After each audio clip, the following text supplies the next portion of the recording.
These are the complications. Complications are a part of any surgery. Malli I will reiterate. Complications are part of life. Anything you do has complications. మీరు ఈరోజు భోజనం తిన్న కాంప్లికేషన్లు ఆ రోజు పొట్టలో పడకపోతే మీకు పొట్టనొప్పి వస్తుంది. అదే రోజు తినే పప్పే పొట్టనొప్పి రావచ్చు. ఈ రోజు వస్తుందా రేపు వస్తుందా ఎవరికి తెలియదు.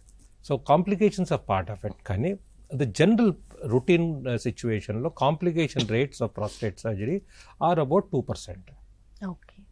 సో మెయిన్ ప్రాబ్లమ్స్ ఏముండొచ్చు ఇమ్మీడియట్ ఆపరేషన్లో we can have something called bleeding ఉండొచ్చు, లేకపోతే ఏదైనా చుట్టుపక్కల ఆర్గన్ ఇంజురీ ఉండొచ్చు, లేకపోతే ఏదైనా యూరినరీ లీక్ ఉండొచ్చు. అంటే ఏదైతే యూరిన్ బ్లాడర్ను యూరెథ్రాన్ కలుపుతామో ప్రాస్టేట్ తీసేసిన తర్వాత అక్కడ కొంచెం యూరిన్ లీక్ అవ్వచ్చు. These are all in about 1% or so.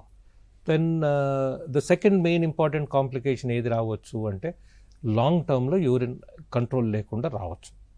Third is importance where they can have erection problems.